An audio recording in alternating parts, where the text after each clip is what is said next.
Bueno, Guillermina, cuando quieras, ya estamos casi todos, me parece. Ya me faltan un par a aceptar Ah, bueno, que siguen entrando.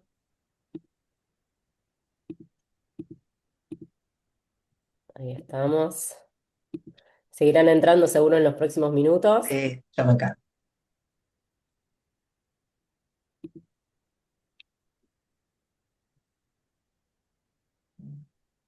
Perfecto.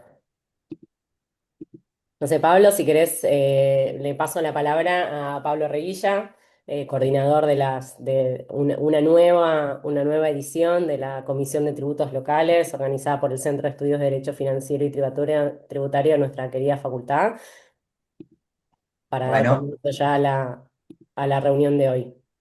bueno, muchísimas gracias, buenas tardes, bienvenidos, un gusto ver tanta gente, tantos amigos, tantos conocidos que se interesan por la materia tributaria. Hoy vamos a compartir nuevamente, creo que va a ser el último panel que le vamos a dedicar al tema de inocencia fiscal, esta vez enfocado específicamente en la tributación local. Así que les agradecemos a nuestros expositores que son excelentes profesionales, se han hecho tiempo para acompañarlos. Ahora, en unos momentos, la doctora Gamber va a leer sus currículums, aunque no en esta presentación. Y lo que sí me gustaría compartir con ustedes es la agenda de nuestras próximas actividades del centro. Saben que en la página Derecho UAR encuentran todas las actividades que tenemos programadas para el próximo mes aproximadamente. El miércoles próximo tenemos una reunión sobre fiscalidad y comercio internacional que lo organizan las comisiones de internacional y de aduanero. El 21 de mayo, el jueves, tenemos la jornada de la Comisión de Tribunales Fiscales, que va a estar enfocado en la nueva composición del Tribunal Fiscal de la provincia de Buenos Aires, su nueva integración y los desafíos que presenta. Y el 27 de mayo, la próxima semana, tenemos una jornada de actualidad tributaria de la Comisión de Graduados sobre el desafío de la sostenibilidad global con la doctora Margarita Zabalza. Y el 1 de junio, y ya lo último, se va a efectuar la presentación del libro Boleta de Deuda, jurisprudencia de la Corte Suprema, sistematizada sobre manifiesta inexistencia de deuda, que esto va a ser en forma híbrida, presencial y virtual, así que para los que muchas veces nos dicen que es una lástima que no nos podemos ver tanto físicamente, ahí tiene una buena oportunidad para que nos encontremos en el Salón Belesario. Así que bueno, Guillermina, mil gracias y vamos con lo que nos interesa hoy, que es la palabra de nuestros expositores. Buenísimo, Pablo, gracias. Bueno, les damos la bienvenida a todos y a todas a las jornadas del día de la fecha que tienen como eje el impacto de la ley 27799 en la tributación local. Hoy tenemos grandes expositores que van a ir discurriendo y repasando cuestiones vinculadas con lo que tiene que ver con la prescripción de tributos locales, la incidencia en materia local de la exteriorización de bienes no declarados, el régimen penal tributario. Esperamos que lo puedan aprovechar. Algunos parroquiales, por favor, mantengan siempre los micrófonos silenciados. Recuerden también que el material y los certificados de asistencia, yo voy a ir tratando de todas maneras de silenciar algunos que ahí Ya se está, ya está. escapan. Em, que el material y los certificados se los vamos a ir enviando en el transcurso de la semana. Recuerden, por favor, registrar asistencia en el formulario de Google que les vamos a ir pasando también por chat. Y algo muy importante es que los expositores van a contestar, vamos a intentar abordar las preguntas que surjan a partir del debate. Al final de las exposiciones, así que lo que pueden ir haciendo es ir adelantando las preguntas al chat, de modo tal de aprovechar e ir circularizando esas preguntas, ¿sí? Obviamente la reunión va a estar grabada y queda en la página del centro para que puedan acceder a ella quienes no han podido estar en este momento. Bueno, vamos a pasar entonces a las exposiciones del día de hoy. Vamos a arrancar con la doctora Mariné Jiménez. Marinés es abogada, es magíster en Derecho Tributario por la Pontificia Universidad Católica Argentina, es coordinadora académica de la Maestría de Derecho Tributario en la UCA, en la cual también es profesora de impuestos locales, es subdirectora del Suplemento de Derecho Tributario del Derecho, es co-coordinadora de la Comisión de Tributos Locales de la AEF y también es miembro activo de esa asociación y es socia del estudio Tarsitano, Jiménez, Di Freiri y Pampliega. Así que Marinés, el auditorio es todo tuyo cuando quieras arrancar. Muchas gracias, Guillermina. Gracias, Pablo y Patricio, por la invitación y buenas tardes a todos. Bueno, vamos a hablar de nuevo de prescripción de tributos locales. Cada vez que creemos que manejamos el tema, lo dominamos, vuelve a atacarnos y seguimos navegando la incertidumbre jurídica. Em, en realidad vamos a hablar del impacto que tiene, obviamente, la reforma introducida en la Ley de Inocencia Fiscal en la tributación local y no piensen ni por casualidad que las cosas que venimos a decir acá presentan temas resueltos, más bien en muchos casos presentan preguntas latentes que se van a ir definiendo, resolviendo o no hasta que exista una nueva modificación. Pero bueno, vamos a ir navegando las complejidades juntos. Yo preparé una presentación que quiero compartir con ustedes y me encantaría después que se abriera como un debate, porque esto sigue siendo para debatir.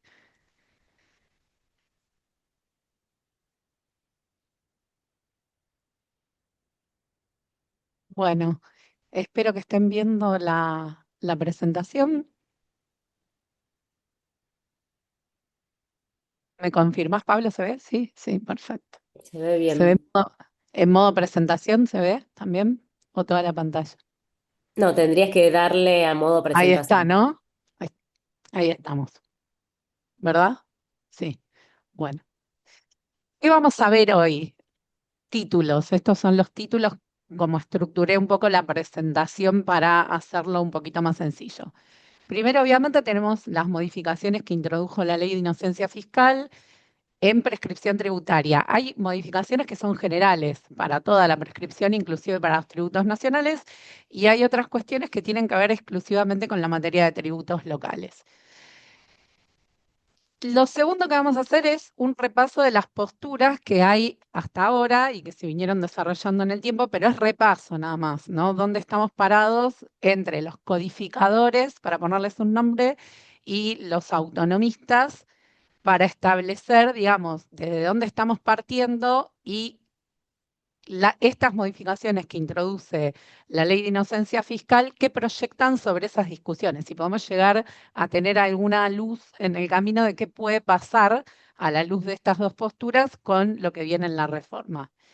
Y después, cuestiones que quedan abiertas a partir de la reforma, donde básicamente para mí el problema central es que la modificación de los artículos del Código Civil cuando se trae la prescripción local a la 11.683 no previó las particularidades que tienen algunos tributos locales y eso, digamos, obviamente vamos a tener que ir estableciendo cómo es ese engranaje entre el tributo local y la norma a la que ahora remite, ¿no? ¿Cuáles fueron los dos objetivos que tiene la reforma y que están en el mensaje de elevación del Ejecutivo? El primero es acortar los plazos de prescripción. Esto, digamos, obviamente está enlazado con que no nos tenemos que olvidar que es la ley de inocencia fiscal que trae el régimen de declaración jurada simplificada, más toda la cuestión de la reforma del régimen penal tributario. Entonces, la idea primero es acortar el plazo de prescripción justamente para invocando la seguridad jurídica y que la legislación comparada en general tiene plazos un poco más cortos que los de la legislación argentina. El segundo objetivo es declarado, confeso, la uniformidad de los plazos de prescripción en todo el territorio de la República. Cuestión que, como idea general, digamos, es buena. Es buena tanto para los contribuyentes como para los fiscos, porque aún para el fisco genera la certeza de cuándo puede salir a iniciar una fiscalización, qué plazo tiene para determinar, cuál es el acto que interrumpe o que suspende el plazo de prescripción. O sea, todos nos manejaríamos, los dos actores de la relación jurídica tributaria, nos manejaríamos en un nivel de mayor certeza.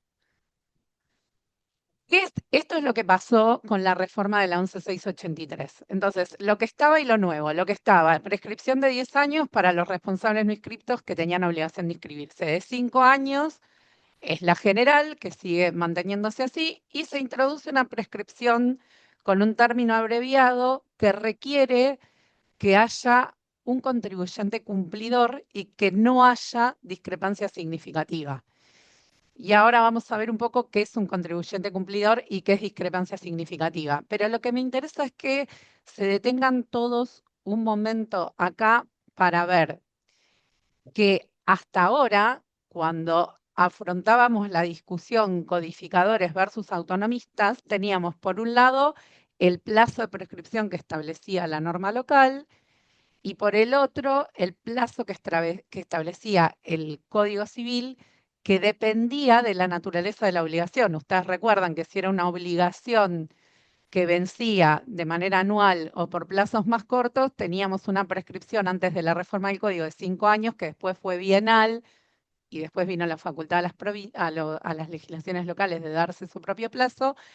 Y en obligaciones de cumplimiento instantáneo, como puede ser el impuesto de sellos, habría antes de la reforma un plazo general de 10 años que se había cortado a 5. Esta reforma, lo primero que nosotros vemos es que establece un plazo de prescripción que se estira, se hace más largo o se abrevia, se hace más corto, dependiendo un poco de la calidad y el comportamiento del contribuyente, pero no está vinculado ya a la naturaleza de la obligación tributaria, ¿no?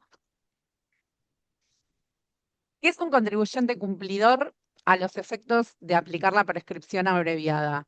Tiene que tener, digamos, dos requisitos. Tiene que tener la declaración jurada presentada en tiempo y forma y tiene que tener el saldo regularizado. O sea, al día del vencimiento de la declaración jurada tiene que estar presentada. Esto viene bien cuando los contribuyentes establecen, bueno, si presento 2 días más tarde, la multa, si no es tan grande, no pasa nada. Bueno, a los fines de la prescripción tiene impacto el momento en que presento la declaración jurada ahora. Y el saldo regularizado no significa solamente que haya pagado, sino que haya ingresado en alguno de los regímenes de pago, de facilidades de pago que establezca el fisco en ese momento en que vence esa declaración jurada. Y el segundo requisito es que no tiene que haber una discrepancia significativa. La discrepancia significativa es un hallazgo del fisco que tiene un momento preciso que la ley dice que es la impugnación. En nuestro sistema de procedimiento, la impugnación se produce recién con la determinación de oficio. Esto también es importante porque muchos dicen que no está claro en la ley, no está definido qué es la impugnación y después el decreto reglamentario habla de diferencias. La impugnación en nuestro sistema de determinación de oficio es el momento, coincide con el momento de la determinación de oficio. Es el acto administrativo que de alguna manera deja sin efecto por primera vez en el procedimiento la autodeclaración que hizo el contribuyente, la impugna, la reemplaza por la determinación de oficio e intima el pago del tributo, de las diferencias de tributo si las hay, y eventualmente aplica una sanción. De manera, la discrepancia significativa suspende la prescripción en un momento dado que es el momento de la impugnación. Y la discrepancia está definida en la ley como la diferencia que hay entre la información que declaró el contribuyente y la que tiene el fisco disponible en sus archivos o proporcionada por terceros. Y el decreto reglamentario, cuando reglamenta el régimen simplificado, dice exclusivamente esa información, la que tiene el fisco disponible o proporcionada por terceros. Eso significa que si, por ejemplo, de una fiscalización surge una diferencia de si un gasto es deducible o no, cómo está utilizada una exención, no necesariamente esto cumpliría con el concepto de discrepancia. Y significativa está establecida alternativamente por alguna de las siguientes condiciones que son un 15% de la diferencia del saldo de impuesto quebranto, o el monto de la evasión simple, que hoy son 100 millones de pesos, o la utilización de comprobantes apócrifos. Y ojo, porque el 15% de la diferencia del saldo de quebranto puede ser muy poco, dependiendo de cuánto fue el saldo que el contribuyente ingresó, y es bastante poco razonable, porque de pronto un impuesto determinado muy alto, donde antes del saldo ingresar se absorbieron muchos saldos a favor, muchas retenciones y percepciones y muchos pagos a cuentas de otra característica, el saldo ingresar puede ser muy poquito. Esto es para la aplicación de la prescripción de 3 años y después vamos a ver qué efecto tiene esa aplicación abreviada, si sí realmente puede aplicarse a los tributos locales, ¿no? ¿Qué incluye además esta reforma? Además de obligaciones tributarias en cuanto a prescripción, previsionales del sistema de seguro de salud y obras sociales. Nosotros solamente nos vamos a concentrar hoy en las tributarias. No hay distinción de plazos según el tipo de tributos, es lo que dijimos. Y el caso de los contribuyentes de declaración jurada simplificada, lo traje para decirles, no lo vamos a ver, pero ahí hay un bloqueo que no es exactamente una norma de prescripción, pero tiene algún impacto sobre la prescripción, porque el fisco queda autorizado a fiscalizar el último periodo fiscal presentado por el contribuyente que ingresó en el régimen de declaración jurada simplificada y solo a partir de que encuentre una discrepancia significativa en ese periodo fiscal puede abrir el curso de la prescripción, de manera que tiene un impacto. Nos metemos ahora de lleno en el impacto de la reforma en la prescripción de tributos locales. Y acá lo que les traigo es un comparativo de cómo era el Código Civil y Comercial antes de la Ley de Inocencia Fiscal y cómo se modificó con la Ley de Inocencia Fiscal. Básicamente nos interesan dos artículos que son los que están comprometidos acá, el 2532 y el 2560. Entonces, el 2560 trae el plazo genérico de los 5 años e incluso dice que ese plazo de 5 años aplica, excepto que esté previsto uno diferente en la legislación local. Entonces podríamos decir, bueno, continúa, ¿sí?, la facultad de las provincias de dictarse sus propios plazos en cuanto a la prescripción tributaria local. Pero ahora, inmediatamente después, viene una aclaración aplicable de manera concreta a los tributos. Y dice, en materia de tributos establecidos por las provincias, la ciudad o los municipios, el término de la prescripción se rige por lo dispuesto en la 11683. O sea, ahora hay un reenvío expreso en materia tributaria para la 11683. Y en línea con este reenvío, el 2532, que antes decía que las legislaciones locales pueden regular el plazo de prescripción, la prescripción en cuanto a plazo, fue eliminado. Entonces tenemos, digamos, dos ejes fundamentales. La eliminación de esta previsión normativa que establecía que las legislaciones locales podían regular en cuanto al plazo la prescripción de los tributos y la modificación del 2560, donde se reenvía a la ley 11683 en materia de tributos locales. Y ahora vamos a ver si esta redacción que asumió la ley de inocencia fiscal es la más feliz o si presenta algunas dudas, ¿no? Entonces, vamos a hacer mínima historia para atrás. Cuando se reforma el Código Civil y Comercial en el año 2015, la idea del legislador es bajar todos los términos de prescripción para ganar seguridad jurídica. Entonces, todas las prescripciones decenales bajan a 5 años y las prescripciones de 5 años bajan a 2.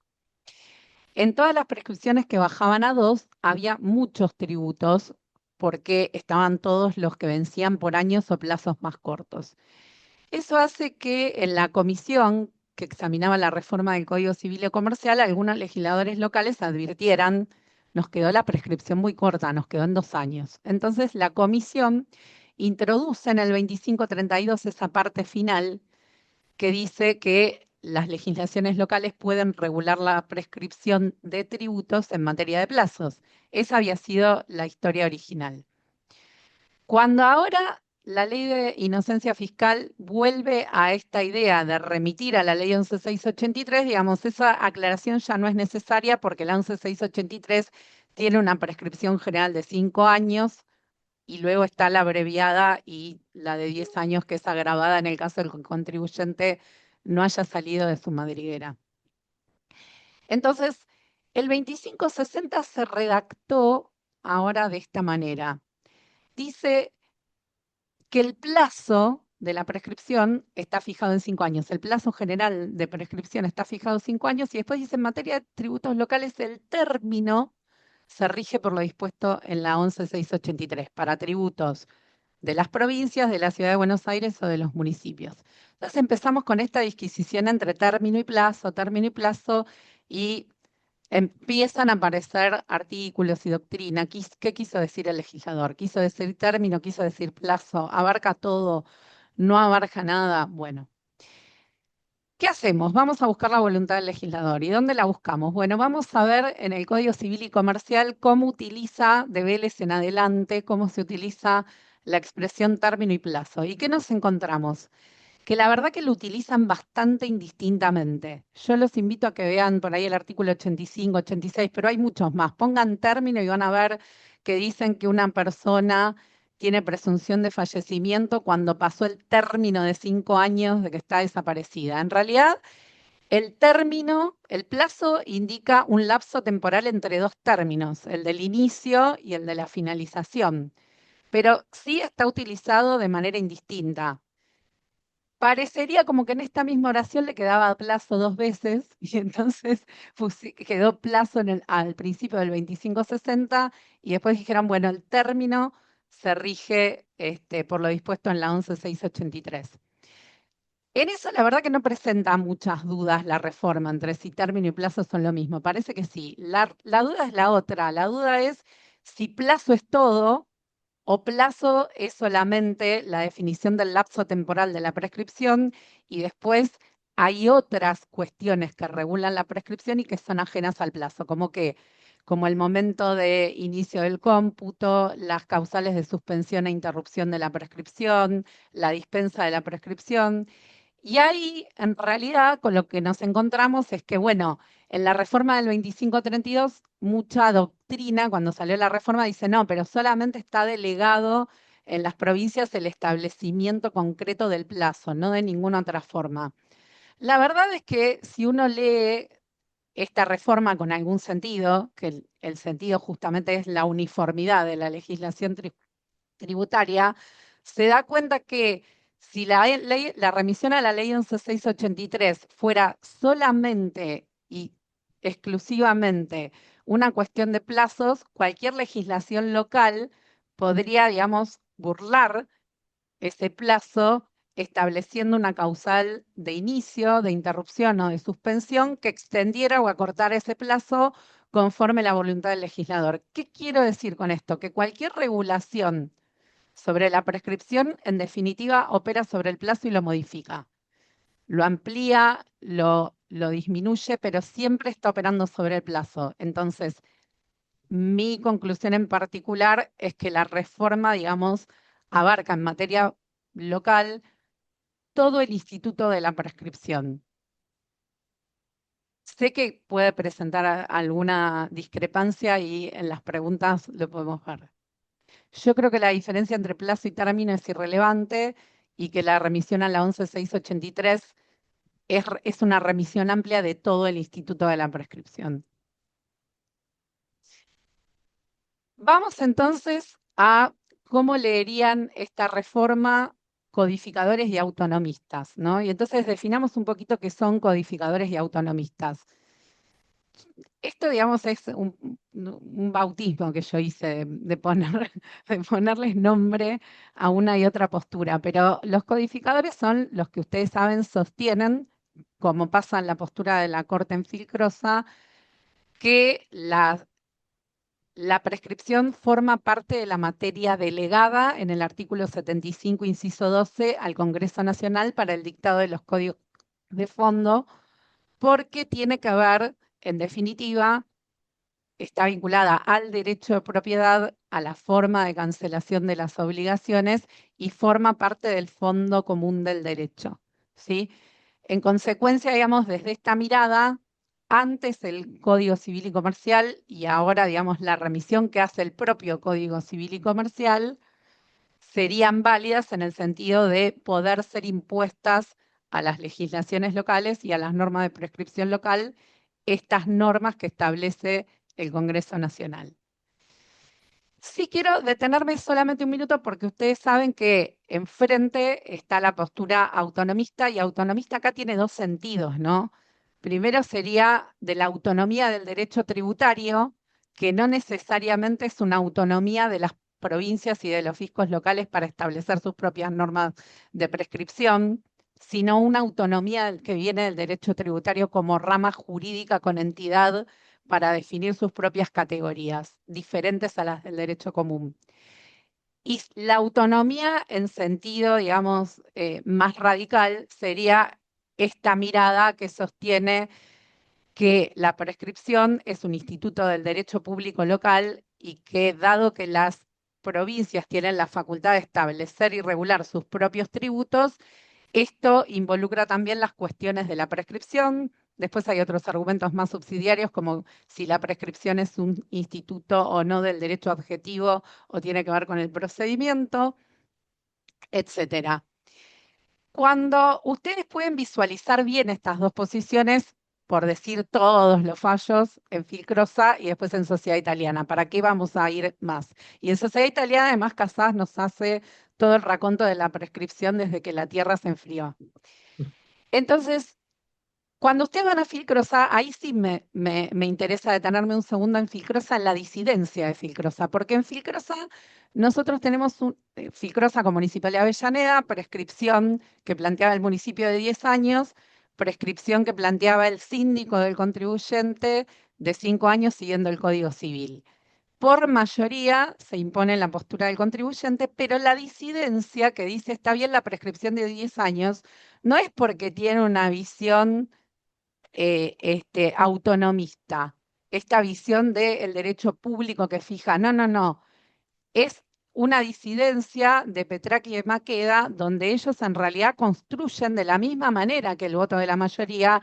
Esto se rige por la legislación de fondo, pero sí agregan la autonomía del derecho tributario. Entonces ellos dicen, bueno, pero hay una ley tributaria que establece una prescripción que para las tasas en ese momento era de 10 años. Entonces, sí, la norma local puede seguir esa norma dictada por el Congreso Nacional, pero que tiene que ver con la prescripción justamente en materia de tributos. Entonces, cuando nosotros vemos la disidencia en Filcrosa, la disidencia en Filcrosa, digamos, está más cerca de la postura de los codificadores en el sentido de forma parte de las materias delegadas al Congreso Nacional en el 7512 que de la postura de los autonomistas, la postura de Sociedad Italiana o la que retoma después el Superior Tribunal de Justicia en Fornaguera Sempe. ¿Por qué me interesa rescatar la disidencia? Porque cuando nosotros vemos la reforma que ahora introduce la ley de inocencia fiscal, parece que estuviera tomando el criterio de la disidencia filcrosa. O sea, bueno, ahora lo que tengo es una delegación del 7512, pero en una norma específica, que es una norma tributaria, que es la ley 11683, y ahí entonces sí se puede imponer a las legislaciones locales, ¿sí?, la regulación de la prescripción desde esta norma, que es una norma dictada por el Congreso en virtud del 75, inciso 12. Y acá viene, digamos, una segunda cuestión que yo quiero señalar, que es cuando ustedes recuerdan que después de Filcrosa, más o menos habíamos llegado a un punto donde la cuestión se había ordenado. Se había ordenado porque la Corte había logrado formar un criterio que era esta sujeción del Instituto de la Prescripción al Código Civil y Comercial, que no involucraba meramente el plazo como lapso temporal, sino el momento de inicio, las causales de suspensión e interrupción, etcétera. Y ahí estamos cuando viene la reforma del 2015 del Código Civil y Comercial y viene este 2532 que dice en materia de tributos las provincias, las legislaciones locales pueden establecer sus normas de prescripción en cuanto al plazo, en cuanto al plazo. Y ahí entonces vuelve la discusión. Entonces, Fornaguera Sempe, que dice el Tribunal Superior de Justicia, siempre tuve razón, esto lo demuestra. ¿Por qué?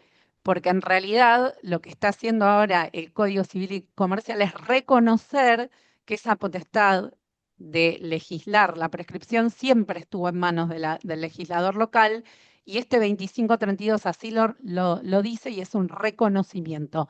Pero del otro lado, como nadie se rinde, decían, no, no, el 2532 no es un reconocimiento de esa potestad fiscal local, sino que es una delegación. Y ojo, hay que ver si esa delegación es constitucional, porque si el Congreso tiene delegado en el 7512 por el constituyente el dictado de los códigos de fondo, es muy cuestionable que el Congreso al mismo tiempo pueda subdelegar en el Código Civil de nuevo esa potestad en las legislaciones locales. Entonces, estábamos acá y cuando surge la ley de inocencia fiscal y uno se pone a leer el texto de la ley de inocencia fiscal y entonces el Código Civil ya remite directamente a la ley 11.683, lo primero que tiene que decir es, bueno, el legislador parece que nunca estuvo pensando en que originariamente las facultades eran de la legislatura, cada una de las legislaturas locales, sino que siempre lo que estableció eventualmente en el 2532 fue una delegación que ahora retoma para, digamos, remitir a la ley 11.683 y volver a imponerla, porque si no, te reconozco la facultad, pero ahora te la saco. Eso sería incoherente. Parece que lo coherente es admitir que si hubo algo en el 2532 alguna vez, fue, digamos, una delegación, ¿no? Y después, digamos, a partir de esto vienen las perspectivas de lo que puede llegar a pasar ahora en la Corte. Y nosotros ahora en la Corte tenemos una Corte de 3 miembros, y justamente en este tema no están de acuerdo y lo sabemos porque venimos leyendo fallos anteriores. No hace falta ver exactamente qué pueden llegar a pensar de la ley de inocencia fiscal. Sabemos que el ministro Rosati tiene, digamos, el sentido de la tesis de Sociedad Italiana de Beneficencia y Fornaguera CP, de que la materia de la prescripción debe ser regulada por las respectivas legislaciones locales. Él tiene como alguna salvedad en sus sentencias que tienen que ver con la razonabilidad del plazo, que lo deja ahí como enunciado, pero digamos no lo desarrolla, y habría que ver en un caso concreto cómo, digamos, constitucionalmente él resolvería si en un caso el plazo es razonable o no, ¿no?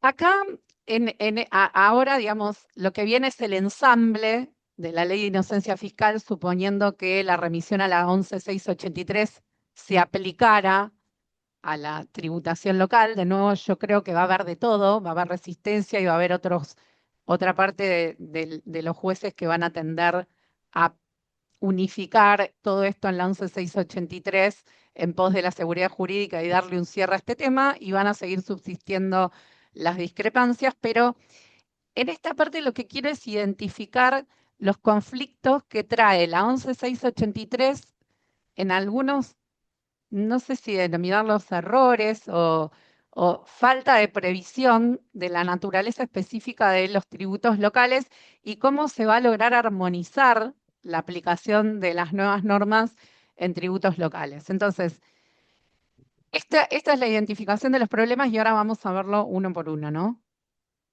Un mismo plazo para distintos tributos, ¿no? Entonces, yo tengo un plazo de prescripción que ahora es el mismo cualquiera sea el tributo, porque no tiene más que ver con si el tributo es un tributo de declaración jurada anual, si se paga mensualmente, si es un tributo instantáneo, eso, digamos, se perdió de vista.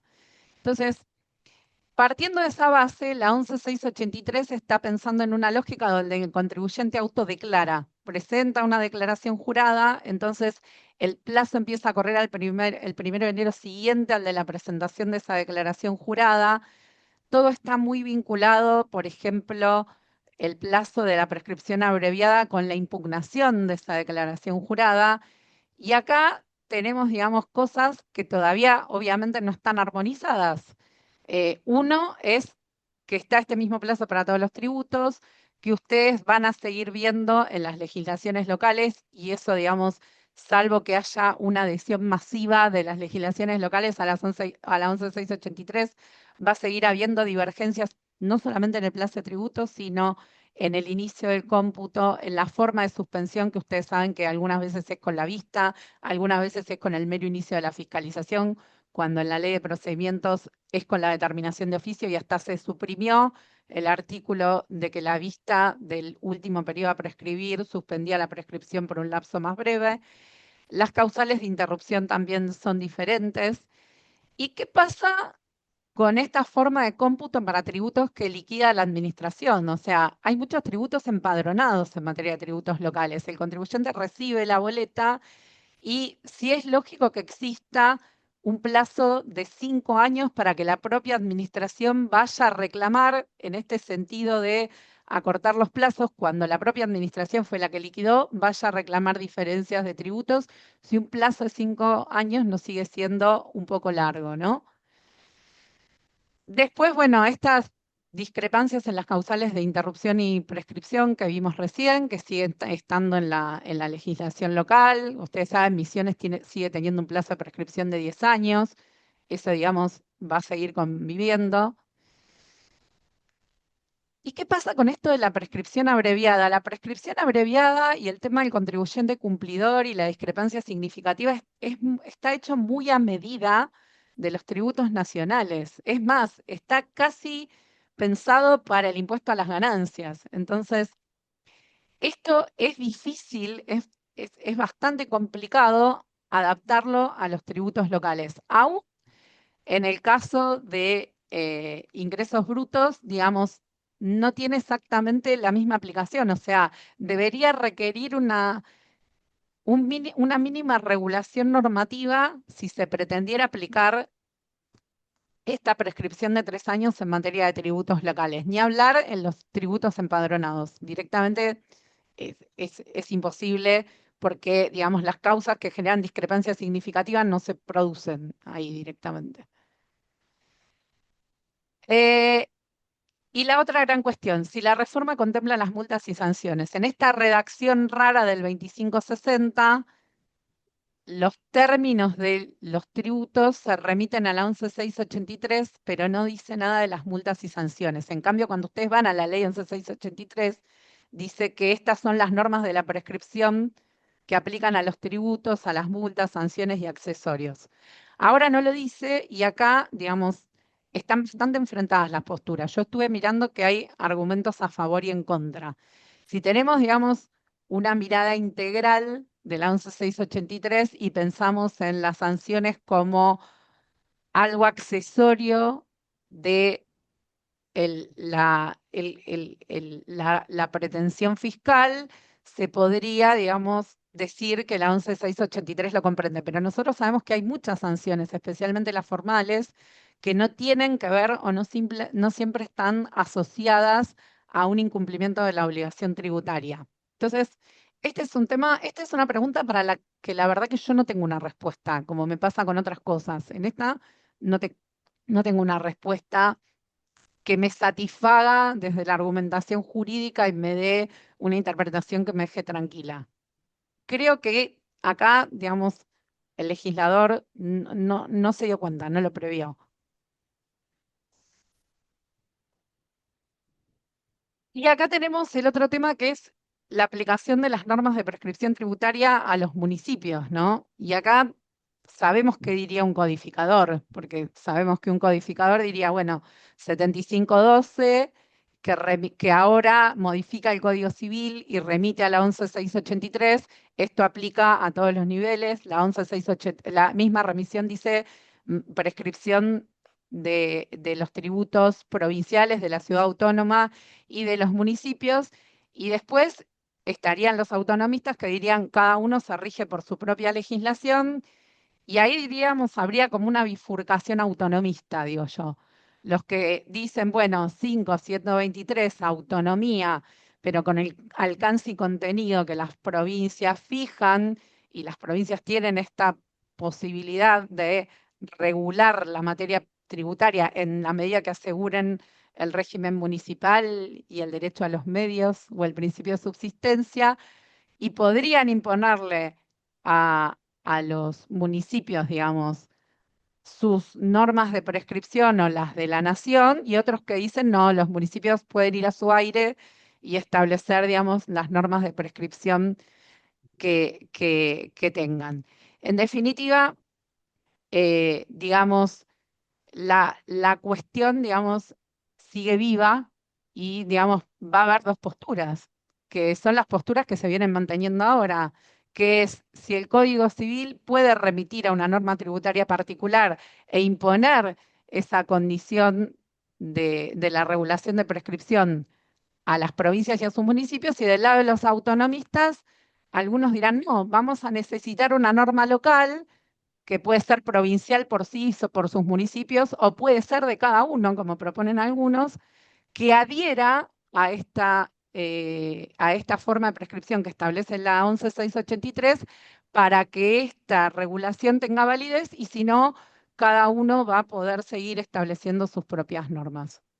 Bueno, es todo lo que tengo para decirles y me encantaría hablar del tema después en las preguntas. Gracias.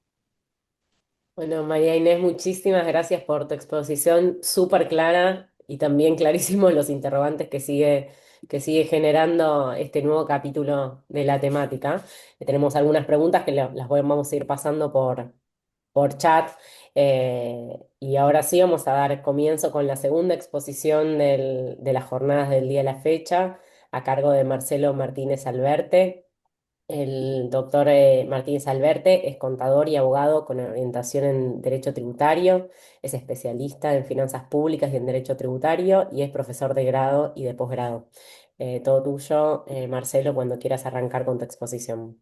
Bueno, buenas tardes a todos. Especialmente quiero agradecer a la Comisión de Tributos Locales y al doctor Pablo Revilla por haberme convocado a dar esta charla. Bueno, más que nada el motivo de esta exposición mía va a ser cuál va a ser más que nada la incidencia que tiene el régimen de la Ley 27799, específicamente en lo que se llama declaración jurada simplificada, en los impuestos locales. En función de que el artículo 44 de esa ley invita a las provincias a adherirse a este sistema de declaración jurada simplificada. Este sistema de declaración jurada simplificada eh, tiene dos cuestiones que desde mi punto de vista son fundamentales. Una cuestión es que tiene una estabilidad fiscal condicionada, que podemos saber por qué es una estabilidad fiscal condicionada, y a su vez tiene una justificación patrimonial permanente. Y esta justificación patrimonial permanente va a dar origen a lo que nosotros llamamos el pseudo blanqueo o la exteriorización de bienes no declarados y su incidencia en los tributos locales. Bueno, no nos olvidamos que este régimen es un régimen permanente, o sea que se puede aplicar todo el tiempo, o sea que no tiene un periodo de vencimiento como podría ser con otro periodo de estabilización o más que nada de regularización. Acá van a existir cuestiones desde el punto de vista técnicas, desde el punto de vista de los impuestos provinciales y desde el punto de vista de los impuestos nacionales. Y acá la primera pregunta que tendríamos que responder: ¿puede un régimen nacional de estabilización fiscal proyectar efectos sobre mecanismos determinativos provinciales? Y ahí es el primer interrogante que tenemos, y para poder ir destapando la incógnita de este primer interrogante, tenemos que ir al régimen de declaración jurada simplificada. Primero y principal, es un régimen que se utiliza únicamente para personas humanas que cumplan algunos requisitos objetivos que tienen que ver con los montos de ingresos, el monto de patrimonio, y que no sean grandes contribuyentes nacionales. La declaración jurada simplificada genera una disminución en toda la información que uno tiene que declarar al fisco, lo que hace que sea conveniente a los fines de el contribuyente que no quiere exteriorizar consumos, si no quiere exteriorizar bienes, si no quiere exteriorizar diferencias patrimoniales. Acá hay otra cuestión que dijo muy bien María Inés, que la presentación se tiene que realizar en tiempo y forma para poder adherirse a este régimen.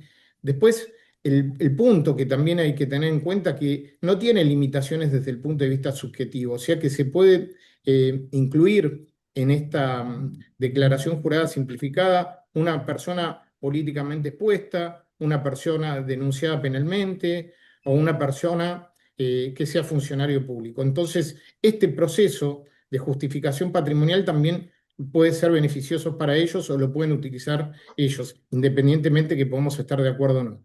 Bueno, este régimen genera un efecto liberatorio del pago condicionado, porque va a estar condicionado a que se cumplan tres requisitos que también María Inés los dijo, que es que no haya omisión de ingresos, que no haya deducción de conceptos improcedentes, o que no haya facturas apócrifas, y la inexistencia de discrepancia significativa, que también lo explicó muy bien María Inés. ¿Cuál es la primera consecuencia? Que toda esta declaración, que no tenga una discrepancia significativa, que esté presentada en tiempo y forma y también esté pagado el saldo en tiempo y forma, va a generar una presunción de exactitud. Y esta presunción de exactitud, ¿qué genera? Genera que en realidad no me puedan verificar por los años no prescriptos. O sea que esta declaración jurada, que es la última presentada por el contribuyente, en este caso la declaración del 2025, me va a generar una presunción de exactitud. Y esa presunción de exactitud no solamente me la va a generar en el impuesto a las ganancias, sino también me la va a generar en el impuesto al valor agregado. Y más que nada, a los fines descriptivos, y no como un instituto jurídico autónomo, podemos decir que se genera lo que se llama un bloqueo fiscal o un tapón fiscal. Esas son las consecuencias que va a generar este régimen. Y bueno, también tienen consecuencias de liberaciones en acciones civiles, penales, tributarias, aduaneras y administrativas.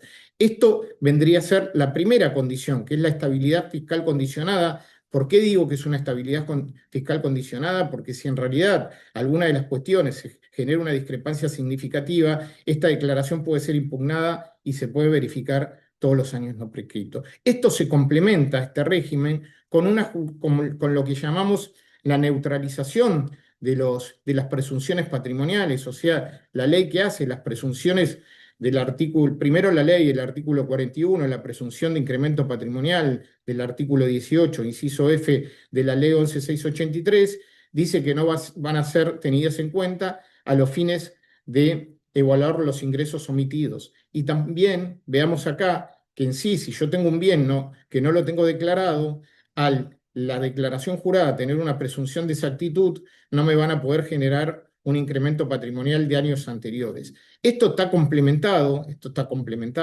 más que nada que podríamos decir que podría haber un exceso reglamentario, porque está complementado con una cuestión que se lo habían olvidado en la ley, es qué pasa si ese incremento patrimonial yo lo tengo que depositar. ¿Qué significa esto? Yo tengo dinero depositado, dinero en mi caja de seguridad, lo quiero depositar en el banco y ahí se me genera un problema, porque la presunción de depósitos bancarios, o sea, la del 18 inciso G, no estaba liberada y ahí me podían generar lo que se llama, más que nada, la omisión de ingresos por el depósito bancario. Esto fue solucionado mediante el anexo al decreto 93/2016, donde en el inciso 10, en el artículo 10, inciso I, dijeron que los depósitos bancarios, más que nada, que tengan relación con los incrementos patrimoniales no justificados, no iban a ser tomados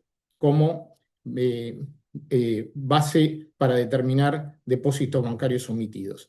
Esto no quiere decir que todos los depósitos bancarios que se produzcan en un ejercicio y que puedan estar relacionados con ventas no van a poder ser unas ventas omitidas, ¿no? Bueno, esta cuestión es el juego de estas dos cuestiones de la estabilidad fiscal condicionada y la justificación patrimonial permanente, me va a generar efectos, porque en realidad por el artículo 44 de la ley, lo que se invita es a las provincias a adherir a este régimen. Y ahora vamos a ver cuáles serían las diferencias con respecto a las provincias.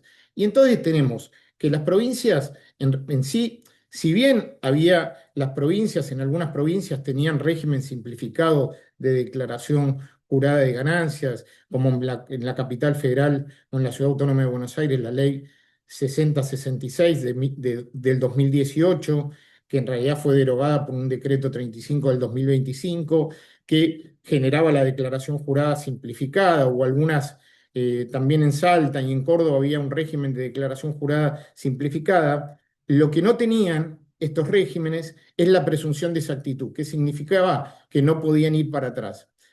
No podían ir para atrás como en el caso de a nivel nacional. A nivel nacional no puedo ir para atrás. En este caso, los fiscos provinciales pueden ir para atrás, o sea que pueden revisar todos los años no prescritos.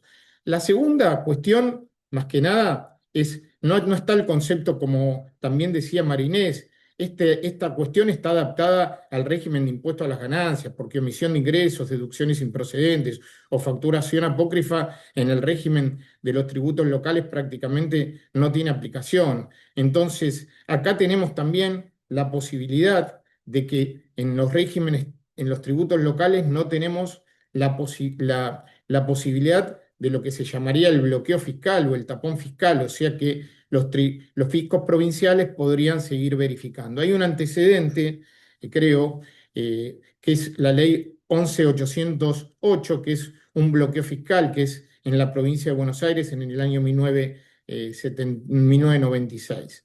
Bueno, y acá no nos olvidemos que cuál es la otra diferencia, independientemente de la presunción de exactitud que genera el régimen a nivel nacional, cuestión que no está en el régimen local, es la neutralización de la presunción de incrementos patrimoniales no justificados y la presunción de depósitos bancarios.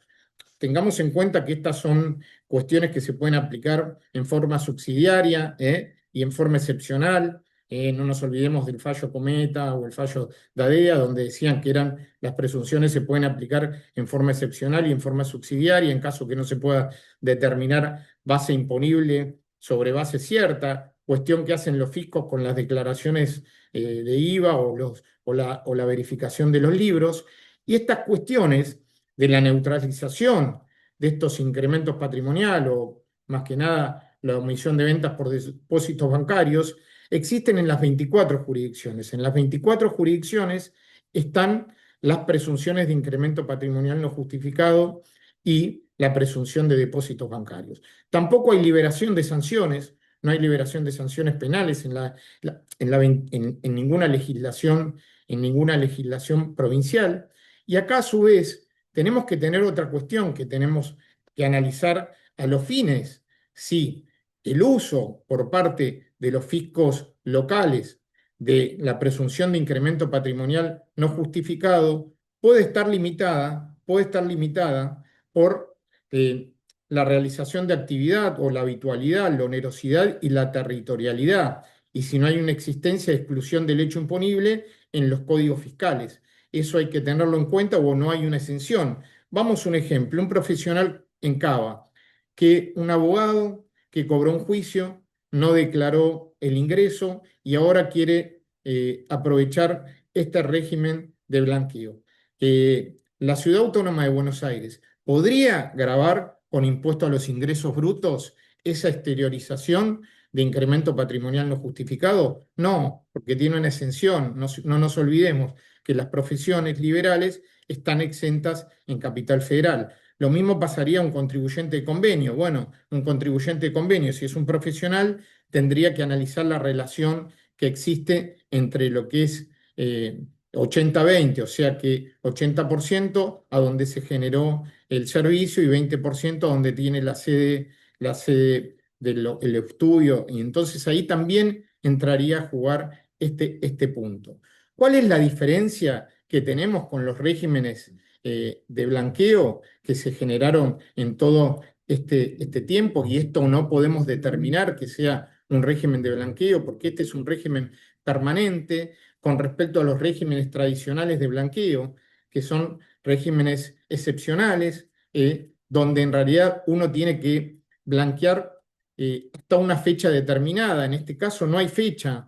¿Por qué no hay fecha? Porque el año base, que es la última declaración jurada presentada, siempre va generándome un periodo fiscal nuevo, y en la medida que no haya discrepancia significativa, ese periodo fiscal nuevo me va generando lo que se llama bloqueo fiscal o tapón fiscal, y yo voy a poder utilizar esta forma de blanqueo en forma permanente. Aparte, esto, bueno, como les dije, un blanqueo tiene efectos limitados con respecto al blanqueo de bienes. Tiene algunos bienes que no podemos blanquear. No hay en el régimen este de la 27.799, no hay inexistencia de limitaciones subjetivas, como dije, personas políticamente expuestas, ni más que nada políticos, ni personas denunciadas penalmente. O sea que es un régimen que lo puede utilizar cualquier persona. Yo entiendo que este régimen más que nada de justificación permanente tiene una lógica. ¿Por qué? Porque en la última ley de blanqueo, que es la ley 27743, que es la ley del blanqueo de Milei, había una limitación con respecto a la gente que había utilizado el blanqueo, que no podían blanquear hasta el 31 del 12 del 2038. En vez de haber modificado ese artículo, se generó este pseudo blanqueo que está determinado en esta ley 27799. Bueno, ¿cuáles son las posibles respuestas de los fiscos provinciales? La primera es no adherir, continuar con todos los mecanismos tradicionales de fiscalización, adherir parcialmente, receptar alguna limitación con respecto a las presunciones y los efectos de esas presunciones. Esto tiene la particularidad que, como es permanente en sí, le sacaría poder de fiscalización a los fiscos provinciales. Entonces, le sacaría una herramienta para poder determinar base imponible. Si bien cuando uno analiza toda la jurisprudencia de incremento patrimonial no justificado y depósitos bancarios a nivel provincial, no hay muchos antecedentes de que los fiscos provinciales hayan determinado sobre base presunta sobre incremento patrimonial no justificado y depósitos bancarios. Después, la otra posibilidad que se podría generar es generar un impuesto especial que sobre los bienes blanqueados. Pero acá tenemos otro interrogante y otro problema que después lo vamos también a volver a analizar, que en sí acá no hay declaración jurada de exteriorización de los bienes a nivel nacional como hubo en todos los regímenes de blanqueo o de exteriorización de bienes anteriores. Entonces, a los fiscos provinciales se les va a dificultar la tarea de determinar cuánto va a ser el monto de blanqueado. Y después tenemos otra cuestión, que se podrían adherir en línea. ¿Qué significa en línea? Se podrían adherir a todas las cuestiones, pero esto desde el punto de vista técnico es una cuestión que para mi punto de vista resulta improcedente o resulta prácticamente imposible de poder realizar y adherirse totalmente al régimen de declaración jurada a nivel nacional. ¿Por qué? Porque tienen muchas cuestiones que van más allá de los impuestos locales. Esto también no nos olvidemos que tiene una trascendencia también a nivel municipal, porque no se olviden que la base imponible que se utiliza para la declaración de impuesto a los ingresos brutos también forma parte de la base imponible que se utiliza para el pago de las tasas. Bueno, acá en el caso de la posibilidad de adhesión por parte de las provincias, en sí habría una limitación de la reconstrucción retrospectiva, o sea que, ¿qué pasaría si se adhieren totalmente a la declaración jurada simplificada? La última declaración jurada presentada tendría presunción de exactitud y entonces no se podría verificar para atrás. Entonces quedarían sin efecto prácticamente todos los mecanismos de fiscalización y verificación a nivel provincial y se limitarían nada más al último ejercicio fiscal. Habría tensiones con respecto al convenio multilateral y habría una cierta potencial estabilización de situaciones futuras, porque en sí todas estas cuestiones, el año, como les comenté, al año base tener una presunción de exactitud, no se podría verificar ningún año siguiente si no habría una discrepancia significativa en los términos de la 27799, que es muy difícil extrapolarlo a las legislaciones provinciales.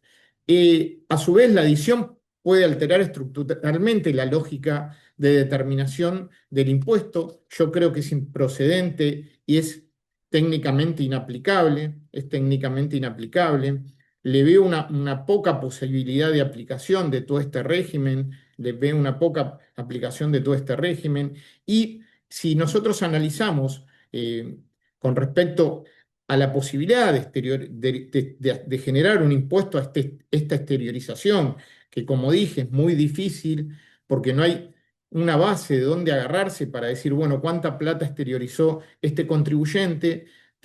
Los fiscos provinciales se tendrían que limitar a algunas cuestiones.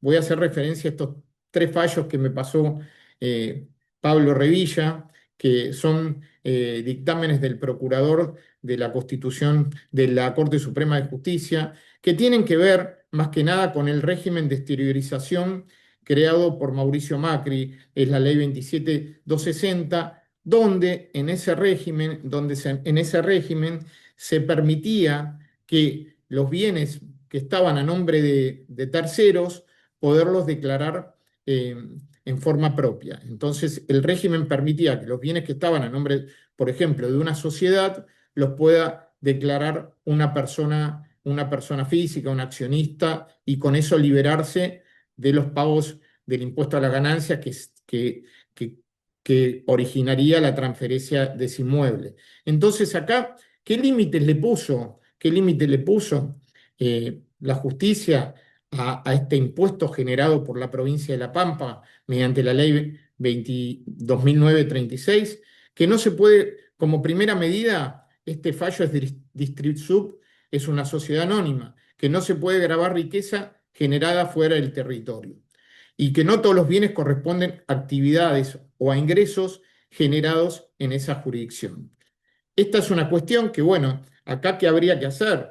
En sí, habría que hacer la distribución en función del coeficiente del convenio multilateral, y solamente lo que podría gravar es la parte que le corresponde a la jurisdicción de La Pampa. Después, que si no existe en este fallo Simon, si no existe actividad en esa jurisdicción, tampoco se podría gravar con un impuesto especial. ¿Por qué? Porque en realidad, para que se pueda gravar con un impuesto especial de exteriorización, se tiene que haber generado ese ingreso en la provincia de La Pampa. Y si no se generó ese ingreso en la provincia de La Pampa, que me generó el incremento patrimonial no justificado, no se podría gravar con el impuesto de exteriorización. Y a su vez, este fallo Berten remite a los considerandos de Distrisud. Pero ¿qué pasaba acá con estos 2 últimos fallos, Simon y Berten? En estas 2 cuestiones, la provincia de La Pampa no les permitía inscribir los inmuebles en cabeza de las personas físicas de las cuales ellos querían inscribir por el juego de la ley de blanqueo, la 27260, que, como les dije, daba la posibilidad que el bien lo exteriorice, un bien de un tercero lo exteriorice otra persona. No les daba la posibilidad de inscribir ese bien en el registro de la propiedad si no se pagaba el impuesto. Esas son las cuestiones que se podrían generar, o las limitaciones que habría para generar un impuesto especial de exteriorización, más teniendo en cuenta las cuestiones que habría que tener en cuenta desde el punto de vista del impuesto de ingresos brutos: actividad, habitualidad, onerosidad y territorialidad. Esas son las cuestiones que están analizadas en este fallo. Bueno, como conclusión, podemos decir que la ley 27799 tiene características muy diferentes. Si bien es un régimen innovador, un régimen simplificado innovador, tiene características diferentes a todos los regímenes de exteriorización existentes, y de los cuales las provincias se podrían adherir. ¿Por qué? Porque la provincia, si fuese una exteriorización por única vez, se podría adherir sin perder recursos o sin perder las facultades de verificación y fiscalización. En este caso es un régimen permanente que trasciende un periodo fiscal, o trasciende a su vez una exteriorización de bienes puntuales. ¿Por qué? Porque, como les dije, introduce una estabilidad fiscal condicionada a que no se impugne el periodo fiscal base, y eso a su vez me genera una exteriorización patrimonial sucesiva, una justificación patrimonial sucesiva, que desde mi punto de vista no se puede trasladar al ámbito provincial. La eventual las provincias tienen dificultad para adherirse, porque en realidad la adhesión, ¿cómo sería? Adherirse a todo lo que dice el artículo 44, adherirse a la declaración jurada simplificada. adherirse a algún tema puntual. Entonces yo creo que es un tema que no es sencillo técnicamente y requiere aprobación legal. Muchas provincias esto no lo van a aprobar, no lo van a aprobar. Y bueno, yo creo que este tema recién empieza, no hay una solución a esta situación y vamos a ir viendo a medida que vayan surgiendo y a medida que vaya pasando el tiempo y a medida que este régimen se mantenga en el sistema tributario argentino, cómo van a ir respondiendo las provincias con respecto a este tema. Muchas gracias. Muchísimas gracias, Marcelo, por la exposición. Ahora vamos a ir avanzando en la última de las exposiciones y por favor recuerden ir pasando las preguntas para que podamos trasladar a los expositores. La próxima exposición está a cargo del doctor Gastón Miani. Se vincula con el régimen penal tributario y las consecuencias de las reformas de la ley 27799 en los tributos locales.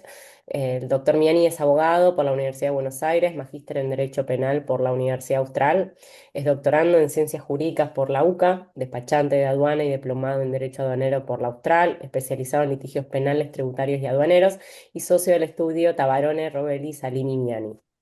Gastón, todo tuyo, el auditorio, cuando quieras comenzar. Muchísimas gracias. Exermina, bueno, adhiero a los agradecimientos a la comisión por esta invitación, a Pablo especialmente, por quien pues, me acercó esta invitación.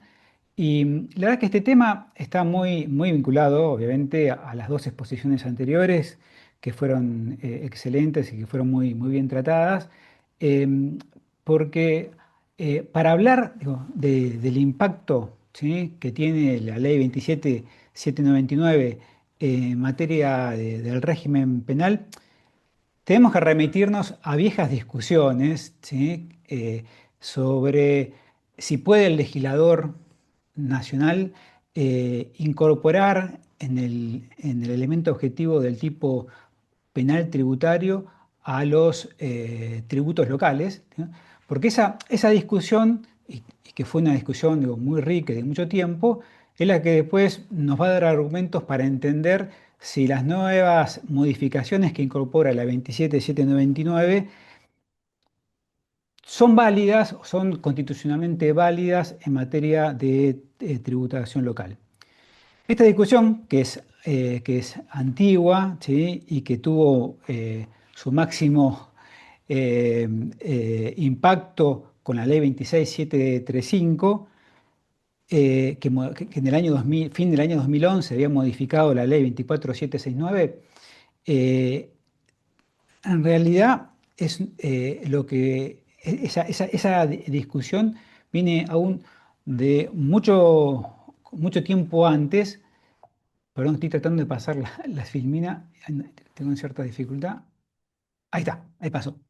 Eh, es una discusión que arranca con la primer ley penal tributaria, esta ley penal tributaria que muy pocos, ¿sí?, nos acordamos que existió porque realmente casi no se llegó a aplicar, que fue la 2658 en el año 1974 y que fue derogado después en el año 76 por el gobierno de facto, y que, digo, si bien fue una norma casi intrascendente desde el punto de vista penal tributario, hubo una discusión en el Congreso que fue bastante rica y que muchos autores la toman como los argumentos bases de esta discusión. Y voy a seguir, y de hecho recomiendo la lectura de un artículo del año publicado en la ley del año 2012 por los doctores Díaz Ortiz y el doctor Eferco, en donde hacen un desarrollo bastante profundo de este tema, y que se meten a hacer una revisión de los antecedentes legislativos de cada una de estas reformas, a los efectos de determinar cuáles fueron los argumentos por los cuales se incluían o se excluían a los tributos locales de la descripción del elemento objetivo del tipo penal. Y cuando revisan los antecedentes legislativos de la ley 2658, ellos encuentran que en ese momento había un proyecto aprobado con media sanción en diputados que ese proyecto lo que hacía era reformar directamente el Código Penal. Incluían el régimen penal tributario dentro del Código Penal, pero con toda la intención de que esa reforma se aplique a los tributos locales. Que no lo decía expresamente porque no hacía una diferencia entre tributos nacionales y tributos locales. Hablaba de evasión de tributos en general, pero en la discusión parlamentaria se daba por hecho de que esta reforma al Código Penal, como era una reforma a un código de fondo, una norma de fondo, era de aplicación también para los tributos locales.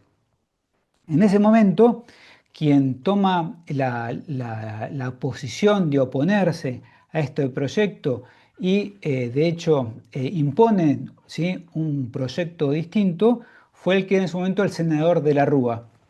Y en este proyecto, el senador de la Rúa específicamente, ¿sí?, se opone por esta injerencia, ¿sí?, inconstitucional de pretender que con una ley, ¿sí?, presuntamente de fondo se interfiera en las facultades de las provincias legislando en materia penal sobre tributos locales.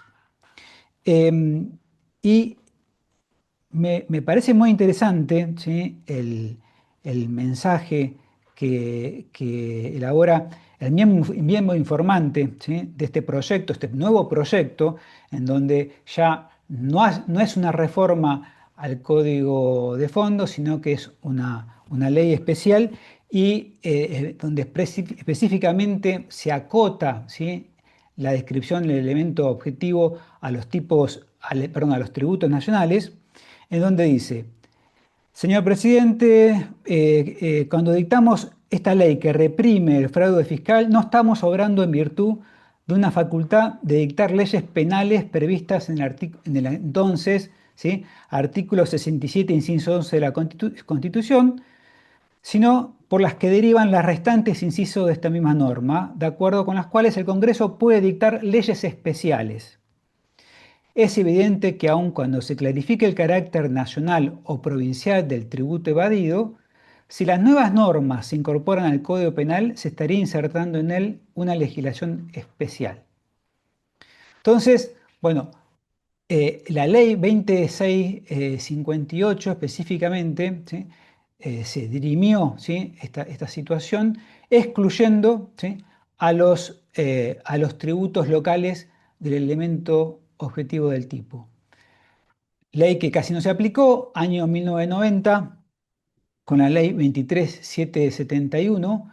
Recordemos que la ley 23771, si bien fue también una ley especial, no fue una reforma del Código Penal, cuando mencionaba cuáles eran los tributos que estaban bajo su órbita, eh, era muy ambiguo, ¿sí?, no determinaba si eran tributos locales o eran tributos nacionales, y eso dio lugar realmente a una gran discusión también doctrinaria y a nivel de jurisprudencia de si se podía el régimen penal tributario intrometer, ¿sí?, en las facultades de las provincias en imponer una norma de carácter penal cuando no estaba regulado en el código de fondo.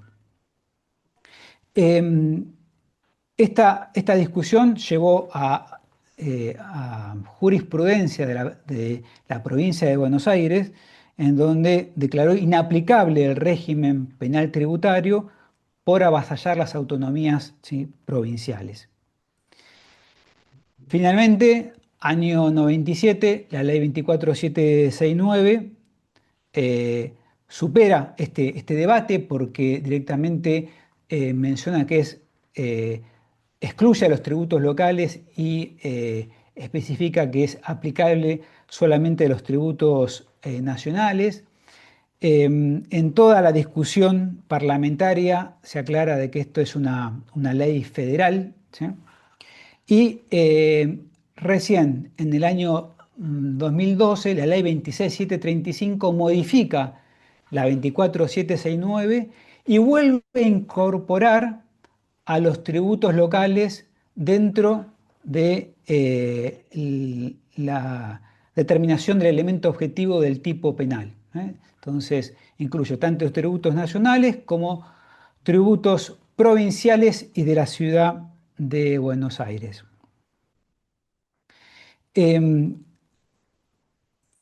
Justamente con la incorporación de la ley 26730, la modificación de la ley 26735, es que comienza otra vez la discusión de si esto era constitucional o no, y se marcan bien las dos posiciones, ¿sí?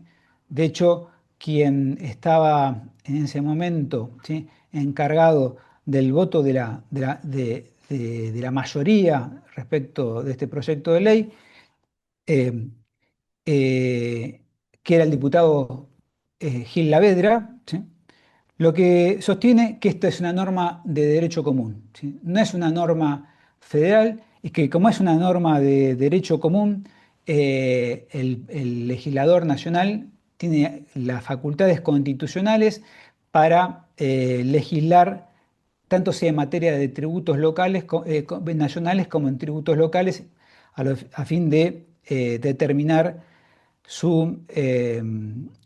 el tipo penal correspondiente.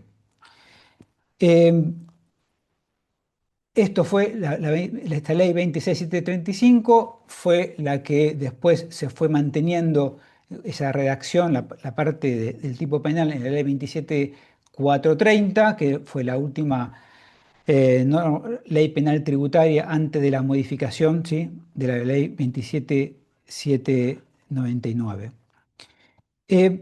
Ahora, toda esta discusión, ¿sí?, y lo que plantea muy bien en este artículo de doctrina Díaz Ortiz y Esferco, que ambos, ¿sí?, fueron realmente opositores, ¿sí?, a esta incorporación en la norma del régimen penal tributario de los tributos locales, ¿sí?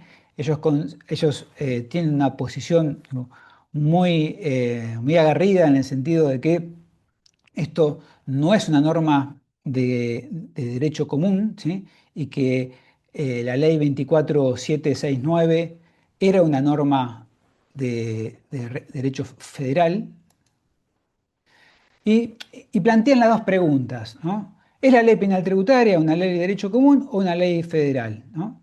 Y para ellos es una ley federal especial que no habilita la delegación, ¿sí?, del artículo 75, inciso 12. Y por otro lado, lo que ellos un poco dejan planteado es si estaba claro que la ley 24769 era una norma de carácter federal, ¿puede convertirse una norma de carácter federal en una norma de derecho común por el solo hecho de que una modificación legislativa posterior incorpore a los tributos locales como parte del elemento objetivo del tipo? Obviamente consideran de que esa incorporación no muta, ¿sí?, la naturaleza federal del régimen penal tributario. Ahora, ¿por qué nos metemos con este tema si estamos hablando de la ley 27799? Porque obviamente, digo, si bien es una discusión hoy meramente teórica, porque después de la modificación de la ley 26735, no conocemos antecedentes jurisprudenciales de tribunales locales que hayan rechazado, ¿sí?, al régimen penal tributario como una herramienta de persecución. ¿Por qué? Porque en principio, digo, son los principales beneficiados, ¿sí?, los fiscos provinciales, por tener esta herramienta, ¿sí?, de recaudación barra persecución.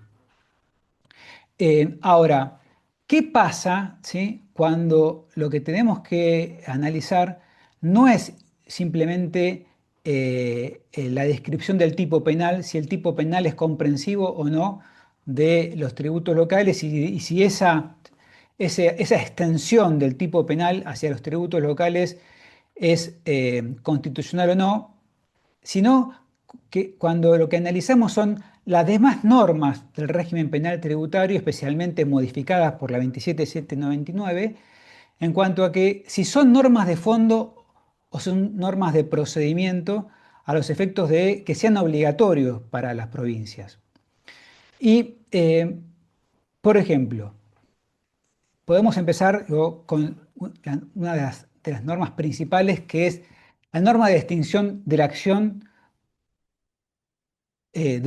por pago de los delitos, ¿no? Nosotros sabemos que el artículo 16 del régimen penal tributario ya históricamente prevía una forma de extinción de la acción penal por pago. Esa extinción de la acción penal en las leyes anteriores era lo que llamábamos la bala de plata, que se podía utilizar por única vez.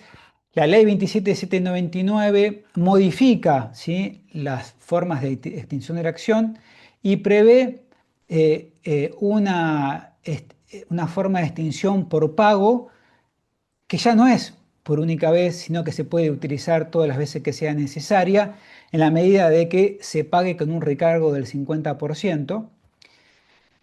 Eso es si ya se inició la acción, ya hay una denuncia penal iniciada, pero si no hay una denuncia penal iniciada y lo que hay es una investigación todavía en etapa administrativa, eh, el- hay una dispensa de iniciar una denuncia penal si se realiza el pago por única vez, ¿sí? Es decir, la bala de plata se corre de la instancia judicial a la instancia administrativa. Entonces, la primera gran pregunta que nos hacemos es, ¿puede imponer el Congreso Nacional a los fiscos provinciales este sistema de extinción de la acción penal? Si nosotros analizamos el artículo 16, vemos que hay dos tipos, al menos hay dos tipos de regulaciones. La primera, que es donde dice supuesto 1, que es antes de que se inicie la acción penal. Esto, en principio, no es un método de extinción de la acción. Es simplemente si el pago se realiza antes de iniciada la denuncia, el funcionario queda dispensado de hacer esa denuncia penal. No se extingue la acción.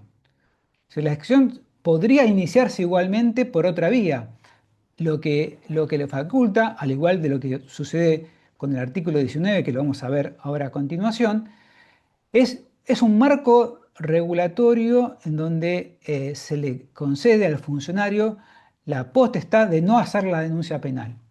Ahora, ¿es esta norma una norma de carácter penal sustantivo? Que pueda marcarse dentro del artículo 75, inciso 12 de la Constitución Nacional, y que está facultado el legislador nacional intrometerse, ¿sí?, en los organismos de recaudaciones provinciales. Bueno, en mi opinión, esta es una norma meramente, ¿sí?, de carácter de procedimiento administrativo y no de sustancia penal, ¿sí? No forma parte del derecho de fondo del artículo 75, inciso 12. Y vamos a ver que hay jurisprudencia reciente que en cierta manera opina lo mismo. Distinta la situación de perdón, que se me fue la filmina. Está. Distinta la situación de el segundo párrafo del artículo 16, en donde sí es un método de extinción de la acción penal. Respecto de esto, de si la extinción de la acción penal es o no materia del derecho común o si es materia del derecho procesal, también hubo una gran discusión. y con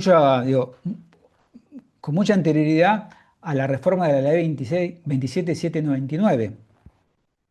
Recuerden que la reforma al Código Procesal Penal, que ahora se llama Código Procesal Penal Federal, en su momento también introdujo modificaciones al Código Procesal Penal de la Nación.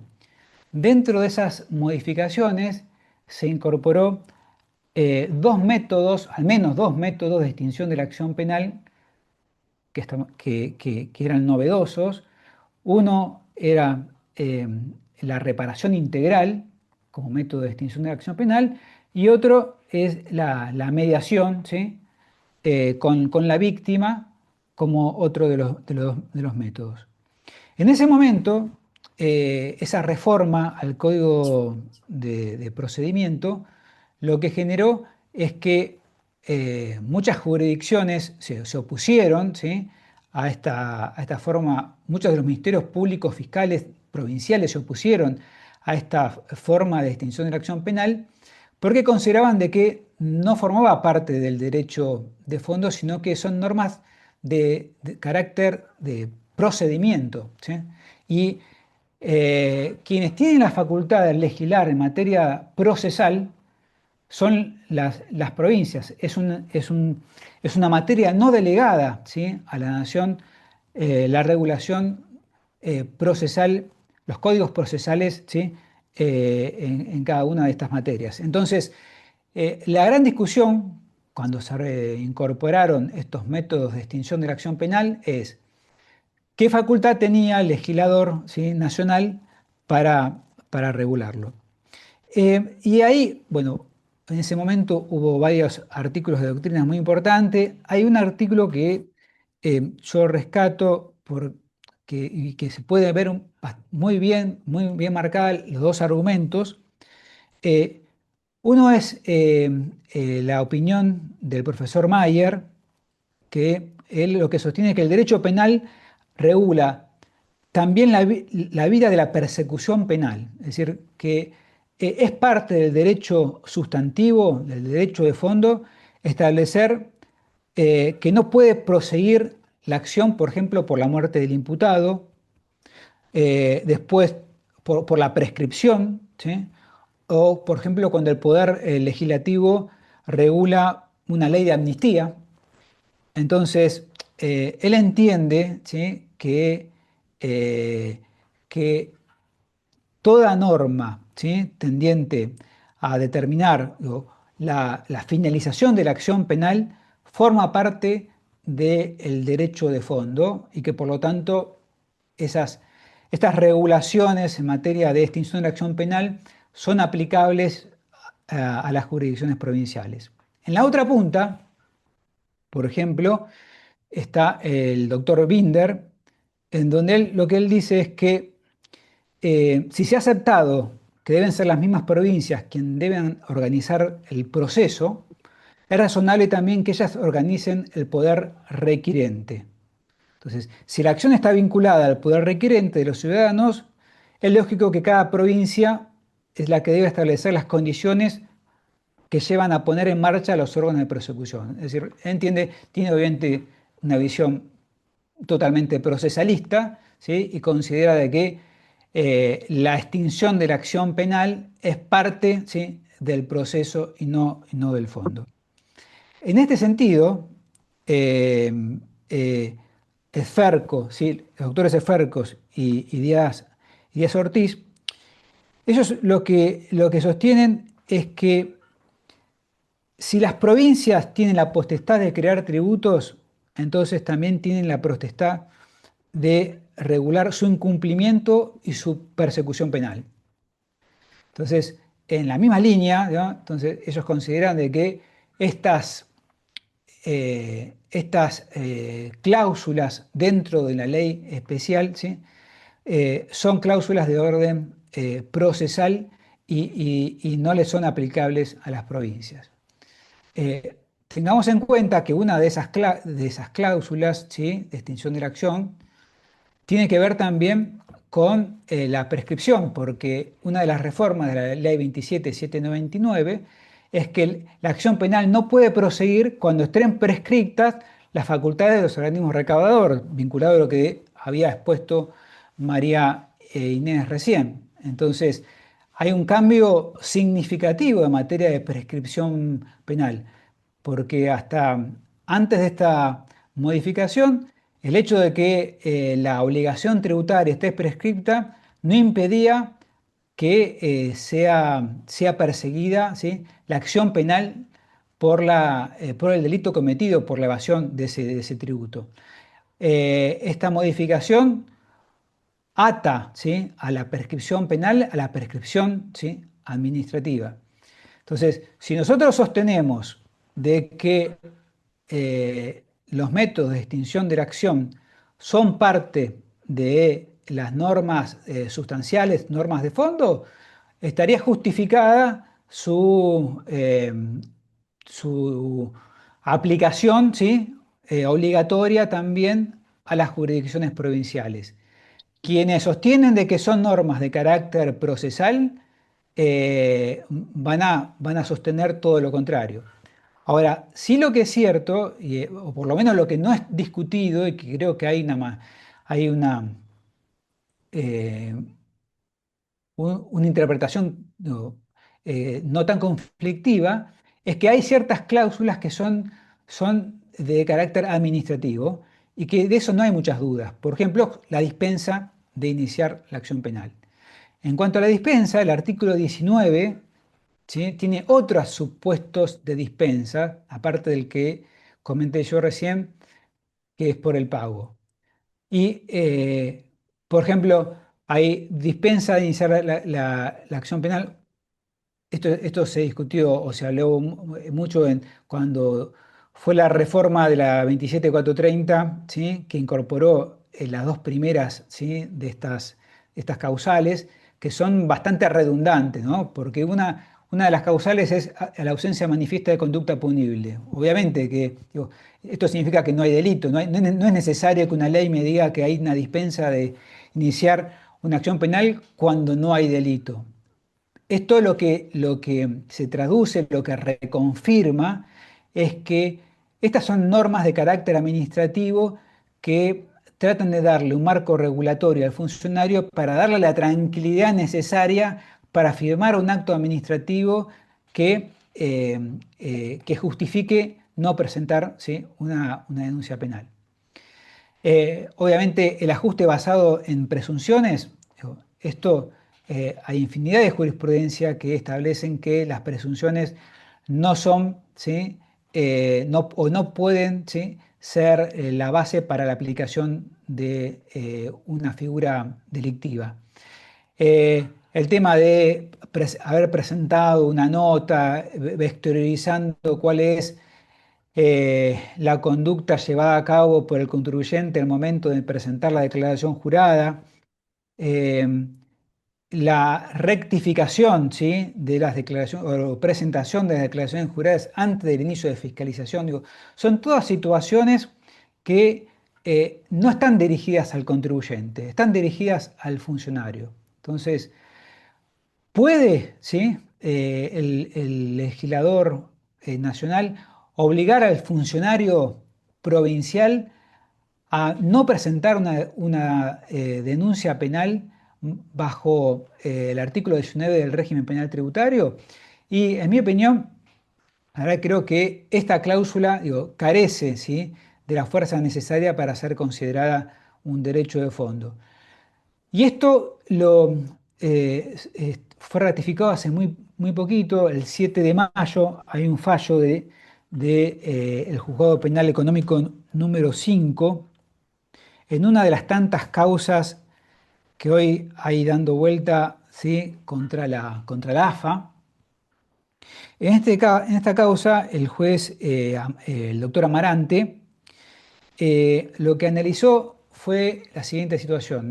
La defensa había planteado la exclusión de Arca como querellante en la causa, porque entendía que por el artículo 19 de la ahora ley 27799, la Arca no tenía ya interés en la causa porque el contribuyente había pagado fuera de plazo Recordemos que estas causas son por el ingreso tardío de retenciones y percepciones, ¿no? Como el contribuyente había pagado con posterioridad al inicio de la denuncia, si seguimos el artículo 19, el 19 y también el primer párrafo del 16, al haberse pagado, en principio, Arca no tendría que haber hecho la denuncia, porque habría una dispensa de iniciar esta denuncia penal. Y lo que el juez sostuvo es que una vez iniciada la denuncia penal, una vez iniciada la acción, el artículo 19 carece de efecto jurídico, porque el artículo 19 es una norma de carácter administrativo dirigida al funcionario. Entonces, y que no vincula, ¿sí?, al juez penal la conducta llevada a cabo por el funcionario en violación al artículo 19. Es decir, si el funcionario, a pesar de la dispensa del artículo 19, inicia la denuncia igual o le inicia un tercero, porque recordemos que por el régimen penal tributario podría ser iniciado por un tercero o podría ser iniciado también por el Ministerio Público Fiscal. Entonces, es una norma de carácter administrativo. Tomo este fallo, digo, si bien es un fallo de la justicia en lo penal económico, digo, lo sustancial, el fondo, nos lleva a concluir, ¿sí?, que el artículo 19 del régimen penal tributario no es una norma de carácter sustantivo, ni siquiera es una norma de carácter procesal, es una norma de carácter administrativo y como tal es inoponible, ¿sí?, o no tiene fuerza vinculante necesaria para los fiscos provinciales. No son las únicas normas que podrían ser cuestionadas, ¿sí? Además del el 16, el 19, hay normas que tienen que ver con toda la parte de procedimiento, es decir, el título 5 del régimen penal tributario, en donde hablan del procedimiento con la determinación previa, en donde hablan de la existencia de la doble vía, ¿sí? Todas son normas de carácter procesal que en la medida que las provincias no adhieran, podrían tener un procedimiento totalmente distinto. Lo mismo uno podría analizar con respecto al artículo 23, en donde se establecen las facultades que tiene el organismo recaudador como querellante en la causa penal. Entonces, si la regulación penal provincial establece algún otro tipo de normas respecto de las facultades de los organismos para querellar, esas normas en principio deberían ser prevalentes, ¿sí?, respecto de las normas de procedimiento establecidas en el régimen penal tributario.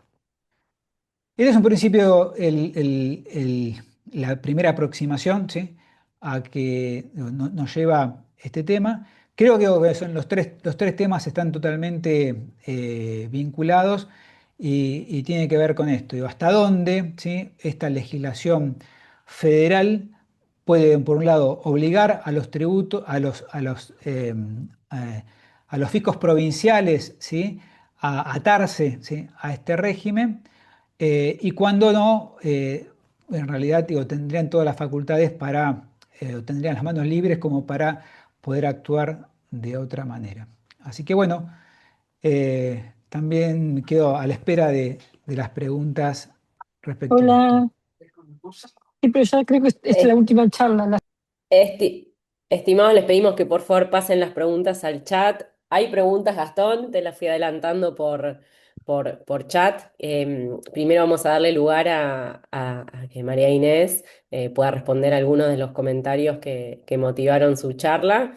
Y después, Gastón, por supuesto, te damos la palabra a vos. Bueno, gracias, Guillermina. Bueno, me pasaste una pregunta que está vinculada a si, a raíz de toda la charla, considero que está saldada la discusión que se planteó en Filcrosa, Alpha Shipping y First Data. No, en realidad todo lo contrario, o digamos que esta respuesta tiene una dimensión teórica y una dimensión práctica, ¿no? Desde el punto de vista teórico, la discusión se mantiene activa, lo que cambia, me parece, es la naturaleza de la discusión, porque cuando vos tenías que la discusión era código civil versus normas locales, lo que tenías siempre es un trabajo de interpretación de si la norma del Código Civil realmente estaba legislando o no las prescripciones locales y estaba influyendo y a partir de ahí si podía hacerlo o no podía hacerlo. Una vez que se sanciona la ley de inocencia fiscal y la ley de inocencia fiscal modifica adrede el Código Civil, modifica el Código Civil y hace la remisión a la ley 11.683, ahora necesariamente la discusión está planteada en otro plano, que es que necesariamente quien sostiene que las legislaciones locales, en virtud de su autonomía, tanto legislativa porque legislan sus propios tributos y segundo, de la autonomía del derecho tributario, son soberanas para establecer sus normas de prescripción, van a tener que pedir la inconstitucionalidad del 2560 que remite en materia de prescripción a la 11.683. Eso en el plano teórico. En el plano práctico, ¿qué es lo que va a pasar? ¿Cuáles eran, digamos, los principales problemas? La prescripción bienal de la reforma del 2015 para las obligaciones anuales o de plazo más cortos y el momento de inicio del cómputo de prescripción. Eso, como ahora, digamos, de alguna manera va a coincidir, es difícil, digamos, que los fiscos sigan presentando una resistencia a eso o la presentarán de manera teórica, pero en definitiva de manera concreta no va a influir porque la mayoría de las legislaciones tributarias van en general a los 5 años y tienen previsto un inicio de cómputo el 1 de enero siguiente al de la presentación de la declaración jurada anual. ¿Dónde van a subsistir las discusiones? En las causales de interrupción y suspensión, porque ahí sí encontramos divergencias y en algunas dispensas de prescripción, como sucede con esas normas locales que dicen que hasta que el fisco no encuentra que existe el contrato, digamos, no te puede empezar a perseguir el impuesto de sellos. Entonces, en la práctica, digamos, vamos a ver esas discusiones. En cuanto específicamente a la materia penal, subsiste la discusión y primero, digamos, hay que resolver la cuestión de si la reforma comprende las cuestiones sancionatorias en cuanto a la prescripción o se sigue planteando la discusión que vimos en Alpha Shipping, que es, ¿prevalece la norma local en cuanto a prescripción de multas y sanciones o hay que aplicar el Código Penal? Eso, digamos, obviamente sigue vivo, pero previamente hay que definir si la reforma comprende o no las multas y las sanciones. Ahora, como, digamos, un poco como reflexión final y retomando un poco lo que dijo Gastón, que me parece que es súper interesante. Lo que campea, digamos, las tres exposiciones es esta tensión que existe entre la autonomía local, ¿sí? O la pretensión de legislación por parte de las legislaciones locales versus las facultades del Congreso de dictar las normas de fondo, donde la división conceptual entre qué es una norma de fondo y qué es una norma procedimental en algunos puntos se vuelve difusa, porque las normas procedimentales están vinculadas mucho con las cuestiones de fondo. Entonces, ¿qué, ¿cuál es mi pensamiento, mi reflexión sobre este punto? Yo creo que la autonomía es una bandera que las provincias y los municipios tienen que levantar con contenido, cuando tiene algún sentido. Y creo que la uniformidad de los plazos de prescripción y de las normas de prescripción favorece a las dos partes de la obligación tributaria.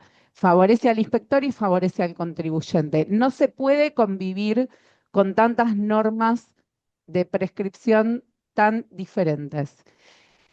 Y me gusta rescatar en este punto la parte del voto de Filcrosa de Maqueda y Petraki, es un párrafo que cuando habla de las facultades del Congreso del 7512 dice, tal limitación en modo alguno limita la autonomía de las provincias. Ello es así porque el gobierno nacional no es un gobierno independiente de las provincias, es elegido, creado y costeado por las provincias. Les pertenece del mismo modo que sus gobiernos locales, con la sola diferencia que en vez de pertenecer a cada una aisladamente, pertenece a todas ellas reunidas en cuerpo de nación. En vez de tener representantes solo en la legislatura de sus provincias, los tienen también en el Congreso Nacional.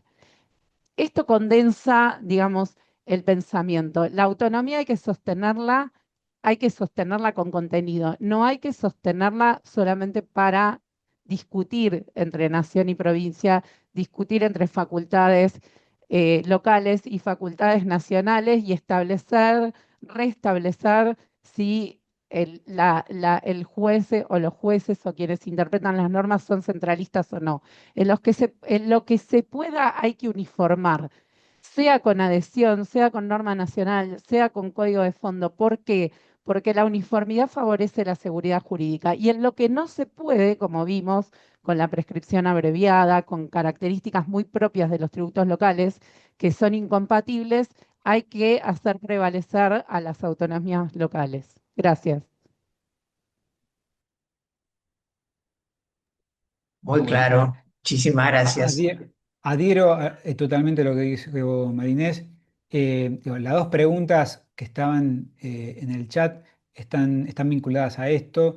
Eh, una persona preguntó si las provincias pueden crear régimen propio de extinción de la acción penal tributaria, o esa facultad pertenece exclusivamente al Congreso. Y también otro participante, eh, más que preguntó, confirma que las causales de extinción de la acción penal también se encuentran en el Código Penal, por lo que entiendo que el legislador entendió que la persecución penal no puede quedar en manos de las provincias, aunque es materia procesal. Bueno, estas son son las dos, ¿sí? Son las dos posiciones, obviamente.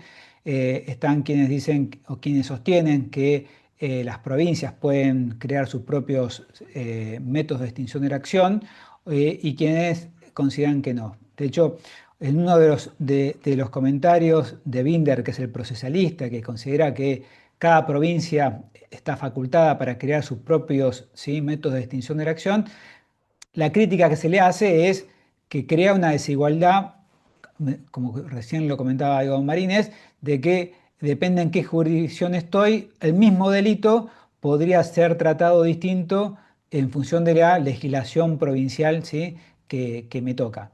Entonces, es cierto que crea esas desigualdades, a lo cual en su momento en el trabajo Binder termina respondiendo, y bueno, sí, es parte de la consecuencia, ¿sí?, de nuestro sistema federal, ¿no? Es algo que no tiene solución. Pero coincido y adhiero al mensaje de Maynés de que eh, todas estas normas deberían tender a otorgar una mayor seguridad jurídica a los ciudadanos, que en definitiva, digo, somos los destinatarios de estas normas y no el Estado. Entonces, ya sea en materia procesal, en materia, ¿sí?, de tributos de fondo, en materia penal, digo, la unificación nos da esa tranquilidad a los ciudadanos. Y de hecho, creo que por lo menos en materia penal tributaria, estos últimos años lo han comprendido, digo, las jurisdicciones, porque no hemos visto planteos, ¿sí?, de jurisdicciones que no quieran aplicar el régimen penal tributario o que no quieran aplicar, digo, parte, ¿sí?, de la norma. Creo que mucho más complicado es el tema de la prescripción, que lo hemos visto, como dijo Marinés, con toda la cantidad, digo, de fallos y casos que se fueron dando en las distintas épocas, ¿sí?, de esta cuestión. Entonces, ojalá haya una uniformidad de criterio y que nos traiga a todos esta seguridad jurídica. Bueno, muy bien, muchas gracias. La doctora Gamber nos tuvo que abandonar porque tenía clase en UBA a las 8 de la noche, pobre, así que salió corriendo y le agradecemos muchísimo el esfuerzo. Marcelo Martínez Alberte, teníamos una pregunta para vos, no sé si la pudiste ver, que te la pasé por chat. Sí, sí, ahí me preguntan si este régimen, si la adhesión que la nación realiza es para la adhesión a nivel impuestos más que nada locales o a través del convenio multilateral. Yo entiendo que es para contribuyentes locales más que nada, porque contribuyentes del convenio multilateral tendrían que adherir las 24 jurisdicciones, más que nada en ese caso. Entiendo, si no interpreté mal la pregunta, me parece que tendría que hacer así y todavía no sabemos si hay alguna provincia que se va a adherir. ¿Entendés? Entonces, Con lo cual tu conclusión, Marcelo, es que ninguna va a adherir, porque ninguna va a no, limitarse. sí, yo creo que, como te comenté, creo que va a ser bastante complicado poderse adherir a todo el régimen de declaración jurada simplificada y a algún punto también a incremento, a lo que se llama más que nada liberación de incrementos patrimoniales no justificados o algún impuesto especial, me parece que es un tema que no es tan fácil, ¿entendés? Tampoco va a ser tan fácil para las provincias detectar esos incrementos patrimoniales no justificados, ¿entendés? Porque vos no te olvides que el incremento patrimonial no justificado, eh, vos lo vas a poder detectar si se produce un depósito bancario. Y si ese depósito bancario se produce, vos tendrías más que nada, cruzar todas las ventas declaradas con los depósitos bancarios. Y no sé si ese trabajo los fiscos provinciales lo están realizando. Más que nada se basan en los libros y en las declaraciones juradas de IVA. No quiere decir que no lo puedan realizar y que las presunciones existan en las 24 jurisdicciones. Después yo te voy a pasar para que les envíes a todos un análisis que hicimos de las 24 jurisdicciones de las presunciones de incremento patrimonial no justificado y depósito bancario, donde está cuál es el artículo que aplica en cada jurisdicción, que me parece interesante. ¿Eh? Bueno, muchísimas gracias. Y cerramos con esta última pregunta, Gastón, no sé si la podés ver ahí, de Diego Estrada. Consulta si paga el contribuyente, desaparece el delito o no necesariamente borra la tipicidad ni la antijuridicidad. Bueno, depende en qué instancia paga, ¿sí? Porque si paga antes de que se haga la denuncia penal, no hay una extinción de la acción penal porque no hay acción todavía, y ahí está la dispensa. Si paga después, ¿sí? de iniciada la acción, ahí hubo toda una discusión en su momento de cómo debía cerrarse el proceso, si era un sobreseimiento o una absolución, ¿sí? Y la solución que se terminó aplicando, ¿sí? Por mayoría es que es un sobreseimiento, si el delito existió, ¿sí? Pero se lo sobresee después por falta de acción. No es que se borra el delito, ¿sí? Ni que se lo absuelve. Pero eso fue una gran discusión cuando se implementó el artículo 16 del régimen penal tributario de si qué debieran resolver, si debían absolver una vez que el contribuyente pagaba o era un sobreseimiento por falta de acción. Y bueno, se entendió de que el delito existió, ¿sí? Que no se borra, simplemente la acción penal no podía proseguir, ¿sí? Bueno, creo que con esto podemos terminar. Un lujo los expositores, la ventaja de saber, porque pueden ir al punto crítico cada uno de ellos.